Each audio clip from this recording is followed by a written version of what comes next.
With over 5,200 aircraft under its control, the U.S. Air Force has the largest aircraft fleet in the world. From fighters to bombers, surveillance jets to tankers, and everything else, this fleet is also the most diverse on the planet. Thanks to these, the U.S. Air Force has remained the leader of the skies. And to keep it this way, the service is building the next generation of air-based technologies in programs whose capabilities are so out of this world, they could ensure American dominance in the skies for decades to come, and whose technical details are so secret, the world may never know them. So stick around, and together we'll turn the pages on the U.S. Air Force's top 5 secret programs. Number 5. Mayhem. Project Mayhem is a program by the Air Force Research Laboratory. It is famed at developing a combined-cycle turbofan scramjet propulsion system capable of propelling larger payloads for longer distances than existing propulsion systems. In December 2022, the Air Force awarded Virginia-based Leidos $334 million for Mayhem's continued development. The Air Force is sparing no expense. To the service, Mayhem would power the most critical strike operations and intelligence, surveillance, and reconnaissance missions. The propulsion system would enable future aircraft to take off like any other plane, travel at Mach 5 plus hypersonic speeds unlike most other planes, and then land like any other plane. To accomplish this, Mayhem will combine 2 different types of engines, scramjets and turbofans. Scramjets, coined from the supersonic ramjets, have been under testing for decades, but to date, no country has ever managed to put one in service. Air moving through a scramjet flows at supersonic speeds. This makes crucial air ignition difficult. It's like keeping a match lit in a hurricane.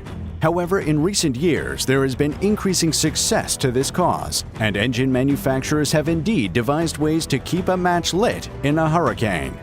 But even this breakthrough is only one piece of the puzzle. Scramjets cannot work alone, not effectively at least.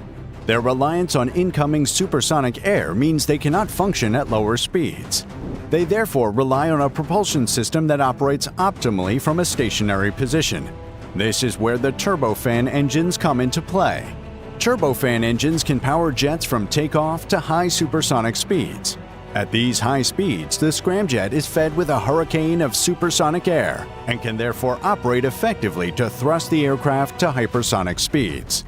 Engines built with this setup are known as turbine-based combined-cycle engines, and in the case of Project Mayhem, they can thrust a jet to speeds as high as Mach 10 and beyond.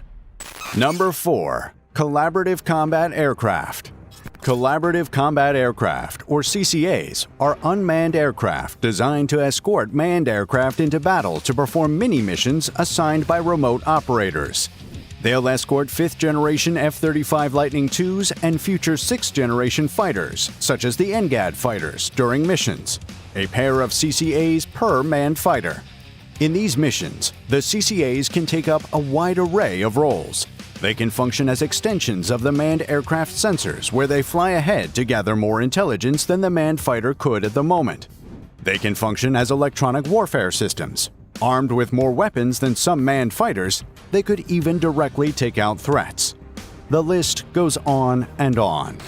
This dramatically reduces the workload on manned fighters, as they have some sort of assistants doing half of what they would have to do. It also protects manned fighters and their pilots from venturing into more threatening situations. The result is significantly reduced casualty rates and increased dominance. To have these capabilities, the service plans to spend more than $6 billion on its CCA programs over the next 5 years, over $400 million of which would be in the fiscal year 2024 alone. Once completed, each CCA is expected to cost between $20 to $40 million. And the Air Force plans to build 1,000 of them. At roughly the same price as an F-16 Fighting Falcon, the CCAs are not expendable aircraft by any means. They'll be armed with enough sensors, avionics, and weapons to survive on the battlefield, even in 1v1s against manned fighters. When will they enter service? What will they look like? Only time will tell, as those remain well-kept secrets. Number 3. FA-XX. Although not an aircraft of the Air Force, the FA-XX is more than deserving of a spot in this list. The FA-XX is the U.S. Navy's sixth-generation fighter in the works. It is an optionally manned, multi-role, carrier-capable air superiority fighter. It is in many ways similar to the Air Force's sixth-generation fighter under development. In fact, the similarities between the two fighters run so deep that the FA-XX is also being developed under a sixth-generation program known as NGAD, yet completely different from that of the Air Force. And like the Air Force, the Navy is spending heavily on the fighter. The Navy recently released a budget request of over $9 billion to spend on the program alone over the next 5 years. The FA-XX will be the centerpiece of a family of systems and feature an increased payload thanks to efficient space management and a large blended wing airframe. It would achieve its air superiority by normalizing supercruise and wielding many dominating capabilities, such as impeccable stealth, open architecture, sensors, and weapons. Boeing and Northrop Grumman are two heavy names already tied to the development of the FA-XX fighter. Should the fighter enter service around the 2030s, as is the plan, it is expected to replace the F-A-18EF from the Navy's fleet and complement the F-35C Lightning II on carrier decks. Number 2. B-21 Raider. The B-21 Raider is America's bomber for the evolving 21st century. The bomber was developed by Northrop Grumman as a multifunctional aircraft that can perform a wide array of tasks, including reconnaissance and surveillance, battle management, and as a sixth-generation global precision attack platform where it combines stealth, payload, and long-range strike to deliver America's most powerful weapons to the most critical targets. This versatility and invincibility come in no small part from its stealth, avionics, and armament. In terms of stealth, the B-21 draws from Northrop Grumman's 3+ decades of advancements in low observable technology, gathered from its immediate predecessor, the B-2 Spirit. As a result, the B-21 will be built from the ground up as a stealth aircraft. Alignment of edges, serrated skin panels, masking of the engine with fibermat skin, and an overall flying wing shape are only some of what to expect of the new bomber.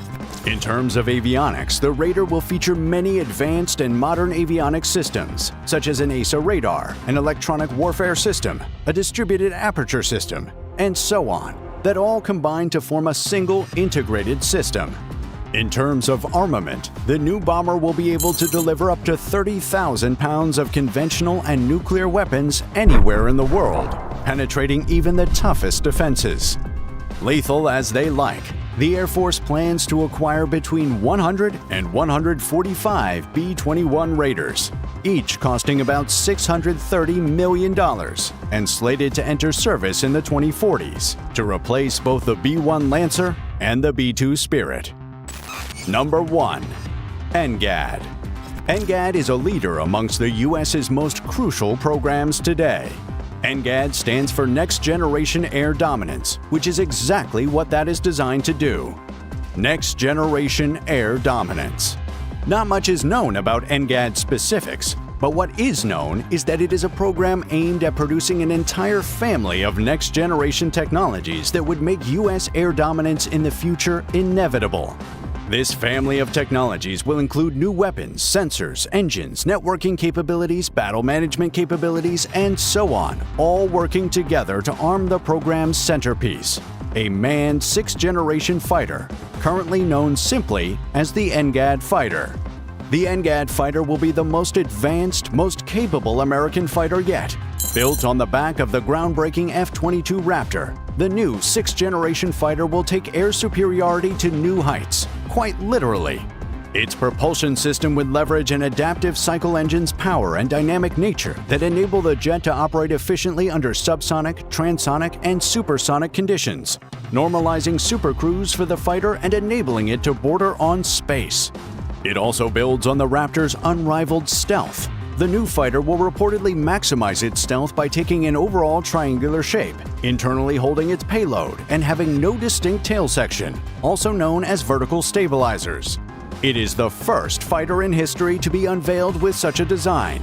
Thanks to a large size, the constantly upgradable NGAD fighter will have record-breaking payloads of a new spectrum of weapons and propulsion. The weapons include everything from newer electronic warfare systems to directed energy weapons and loyal CCA wingmen flying alongside. The fighter will be intelligent too, with top situational awareness derived via highly sensitive electronically configured smart skins integrated into the aircraft's fuselage. The fighter's avionics will rapidly process the data gathered from the sensor skins, feed the fighter with relevant information, and share the information with U.S. allied forces in real time, keeping all friendlies well abreast of the battlefield situation. The technologies that will make all of these possible are kept away from the public eye, and will very likely remain that way till the next century. From new propulsion systems to unmanned but well-armed fighters to game-changing manned sixth-generation bombers and fighters, the U.S. military, particularly the Air Force, is pulling no punches in its quest to dominate the skies of tomorrow. But they need help. They need you to give this video a like and subscribe to this channel. So do that now, and thanks for watching.